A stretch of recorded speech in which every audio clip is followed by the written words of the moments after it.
14 নৱেম্বৰৰ পৰা 23 নৱেম্বৰলৈ যোৰহাটত আৰম্ভ হৈছে 10 দিনীয়া অসম গ্ৰন্থমেলা। অসম প্ৰকাশন পৰিষদ আৰু সদৌ অসম পুথি প্ৰকাশক আৰু বিক্ৰেতা সংস্থাই আয়োজন কৰা এই গ্ৰন্থমেলাৰ শুভাৰম্ভণি অনুষ্ঠানটিত আড়ম্বৰপূৰ্ণভাৱে অনুষ্ঠিত কৰা হয়। অসম প্ৰকাশন পৰিষদৰ সচিব প্ৰমোদ কলিতাই আদৰণি ভাষণ আগবঢ়োৱা অনুষ্ঠানত বিশিষ্ট অতিথি হিচাপে উপস্থিত থাকি বন্তি প্ৰজ্বলনেৰে অনুষ্ঠানৰ শুভ উদ্বোধন কৰে বিশিষ্ট সাহিত্যিক অসম সাহিত্য সভাৰ প্ৰাক্তন সভাপতি ডক্টৰ ধ্ৰুৱজ্যোতি বৰাই। তাৰ পাছতে মুখ্য অতিথি হিচাপে উপস্থিত থাকি ভাষণ আগবঢ়ায় ডিব্ৰুগড় বিশ্ববিদ্যালয়ৰ প্ৰাক্তন প্ৰাধ্যাপক বিশিষ্ট সাহিত্যিক ডক্টৰ কৰবী ডেকা হাজৰিকাই। আনহাতে অতিথি হিচাপে উপস্থিত থাকে বিশিষ্ট অভিধান প্ৰণেতা অসম প্ৰকাশন পৰিষদৰ উপাধ্যক্ষ সুমন্ত চলিহা আৰু বিশিষ্ট শিশু সাহিত্যিক শান্তনু তামুলী, জিলা আয়ুক্ত জয়শ্ৰী পানী। যোৰহাটৰ পৰা ধ্ৰুৱজ্যোতি পাচনিৰ ৰিপৰ্ট AIN লাইভ।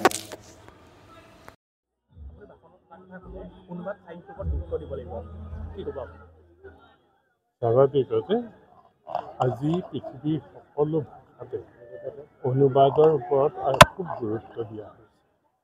কাৰণ আজি যদি এটা অসমৰ ওপৰত কিতাপ এখন ওলায়, তাৰ মূল আপিলটো অসমৰ মানুহৰ কাৰণেই থাকিব, অন্যত আপিলটো কম হ'ব। আৰু অনুবাদৰ জৰিয়তেহে আমি পৃথিৱীৰ বিভিন্ন সমাজ সংস্কৃতি, বিভিন্ন সাহিত্যৰ কথাখিনি আমি পাব পাৰোঁ আৰু কেতিয়াবা বিভিন্ন সত্যৰো সন্ধান পাওঁ। সেইকাৰণে সকলো দিশৰ পৰা সৃষ্টিশীল সাহিত্যৰ ক্ষেত্ৰত অনুবাদ অতি প্ৰয়োজনীয়। তদুপৰি বিজ্ঞান আৰু অন্যান্য বিষয়তো অনুবাদ আজি বেছি প্ৰয়োজন হৈ পৰিছে। গতিকে সেই সকলোবিলাক দিশৰ পৰা আমি অনুবাদৰ ওপৰত খুব গুৰুত্ব দিব লাগিব আৰু অনুবাদ যাতে শুদ্ধকৈ ভালকৈ হয় আৰু মই যিটো কৈছোঁ সম্পূৰ্ণকৈ হয়, সেই দিশবিলাক আমি নিশ্চিত। আপুনি আৰু এটা ক'লে এই গ্ৰন্থৰ প্ৰচলন কমি গৈছে বুলি কৈছে মানুহে। আপুনি ক'লে বিদেশত ট্ৰেইনতো গ্ৰন্থ পঢ়ে, কি ক'ব আপুনি? স্বাভাৱিকতে তেওঁলোকে বুজি পাইছে, তেওঁলোকে টেকন'লজিৰ সোৱাদ আমাতকৈ বহুত আগতে পাইছে। টিভিয়ে হওক, মোবাইলে হওক, ইণ্টাৰনেটেই হওক, আৰু তেওঁলোকে এতিয়া সেই পৰ্বটো অতিক্ৰম কৰি দেখিছে যে এই টেকন'লজিতকৈ আমাৰ গ্ৰন্থই যি মানুহক ছেটিছফেকশ্যন দিয়ে, আনন্দ দিয়ে, যি জ্ঞান দিয়ে, সেই জ্ঞানটো গভীৰতা আৰু সেইকাৰণে আকৌ গ্ৰন্থৰ প্ৰতি গ্ৰন্থলৈ উভতি গৈছে। আমিও কিন্তু গ্ৰন্থ যিমান এৰিছিলোঁ, এতিয়া অকণমান পৰিৱৰ্তন হৈছে। এতিয়া গ্ৰন্থৰ প্ৰতি যেন আগ্ৰহ আমাৰ অসমতো বাঢ়িছে, তেনেকুৱা ধাৰণা। প্ৰত্যেক বছৰে অসমৰ পৰা অসমীয়া সাহিত্যত বহুত গ্ৰন্থ প্ৰকাশ হৈ আহিছে, কিন্তু ক্ৰয় কৰা মানুহৰ সংখ্যাটো কমিছে। আপুনি কি আহ্বান জনাব? মানুহটো বাঢ়িছে। আজিকালি অসমীয়া কিতাপ আমাৰ যেতিয়া ওলাইছিল তেতিয়া 2200-2300 ওলাইছিল, কিন্তু তেতিয়া পটককৈ ছপাই লোৱাৰ অফছেট বা তেনেকুৱা নতুন টেকন'লজি নাছিলে। আজিকালি 500কৈ ওলায় এভাৰেজ, কাৰণ দৰকাৰ হ'লে কিতাপখন চলিলে পটককৈ আৰু 5 দিনৰ ভিতৰতহে ছপাই উঠাব পাৰে। গতিকে সেই সময়ৰ লগত হেৰি কৰি সেইকাৰণে দেখিব একোখন গ্ৰন্থৰ 8টা-10টা সংস্কৰণ, সেইবিলাক 500 কপি বা 1000 কপিৰ সংস্কৰণ। গতিকে এইটো যিটো দেখা গৈছে যে বহুত গ্ৰন্থ ওলাইছে, গ্ৰন্থবোৰতো বিক্ৰীও হৈছে, এইটো নহয় যে বিক্ৰী হোৱা নাই। তাৰমানে আচলতে আমাৰ ক্ৰেতাৰ সংখ্যা কমিছে নেকি? মইতো ভাবোঁ কমা নাই, আগতকৈ অন্তত কমা নাই। যি ধৰণে বাঢ়িব লাগিছিল হয়তো কমা। প্ৰকাশন গোষ্ঠীসমূহৰ এটা কথা মানে বাইদেউ উল্লেখ কৰিছে যে নিম্নমানৰ কিতাপৰ কোনো ভিতৰত একো নাথাকে, ধৰক কিন্তু এটা মাননি লৈ প্ৰকাশন গোষ্ঠীসমূহে প্ৰকাশ কৰে। এই ক্ষেত্ৰত কি ক'ব? মানে এইটো আমাৰ অসমতহে যে হৈছে তেনেকুৱা নহয়। পৃথিৱীৰ সকলো দেশত সকলো ভাষাতে ৰাইটাৰ্ছে নিজে হেৰি কৰি প্ৰকাশকক পইচা দি পেইড পাব্লিকেশ্যন বুলি কয় তাক, সেই পেইড পাব্লিকেশ্যন কৰোৱাৰ পৰম্পৰাটো আছে। আৰু পেইড পাব্লিকেশ্যনত যে চবেই নিম্নমানৰ গ্ৰন্থ ওলায় সেইটো নহয়।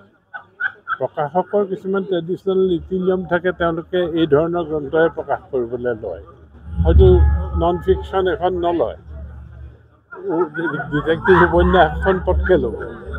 গতিকে সেই দিশৰ পৰা কেতিয়াবা এনেকৈ পেইড পাব্লিকেশ্যনটো ওলালেও সেই গ্ৰন্থ কিন্তু পাঠকে আদৰি লয়। আৰু এইটো হয়েই যে 100খন গ্ৰন্থ ওলালে তাৰপিছত বহু সংখ্যক মান সকলোৱেতো সমান হ'ব নোৱাৰে আৰু পাছকেও সকলো আদৰি নলয়। গতিকে সেই দিশটো থাকিব।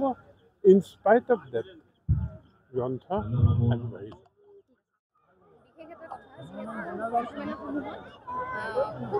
কম মানুহৰ সংখ্যা পৰিলক্ষিত হয়, এই ক্ষেত্ৰত কি ক'ব? মানে কেনেদৰে বৃদ্ধি হ'বলৈ কি কৰা উচিত বুলি ভাবে? এইটো সজাগতাটো ৰাইজৰ মাজতেই লাগিব। গতিকে কেনেদৰে বৃদ্ধি কৰিব পৰাৰ দুটা উপায় আছে, যিটো আমি প্ৰথমতে নাকচ কৰিছোঁ। এটা হৈছে বেছি মানুহ আনিবৰ কাৰণে বাণিজ্য মেলা ইত্যাদিৰ আয়োজন কৰা, কিন্তু সেইটো কৰিলে মূল গ্ৰন্থমেলাৰ প্ৰতি মানুহৰ আগ্ৰহটো কমি যায়, সিফালে মানুহৰ ভিৰটো বাঢ়ি যায়। গতিকে গ্ৰন্থমেলাত মানুহৰ ভিৰৰ অৰ্থটো হ'ব লাগিব প্ৰকৃত গ্ৰন্থপ্ৰেমী আহিছেনে নাই। যদি প্ৰকৃত গ্ৰন্থপ্ৰেমী আহিছে তেতিয়াহে জনসমাগমটো আমি বেছিকৈ আশা কৰিম। গতিকে এটা জাগৰণ এনেকুৱা হ'ব লাগিব যে আমি ভাল কিতাপ পঢ়িম আৰু আমি কিতাপ পঢ়িম, কিতাপ পঢ়া এটা আন্দোলন লাগিব। কিন্তু কিতাপ আমি কোনবোৰ পঢ়িম? যদি সঁচাকৈ আমি বিচৰা ধৰণত, আমাৰ মনে বিচৰা ধৰণৰ কিতাপ আমি নাপাওঁ, আমি কেলৈ পঢ়িম?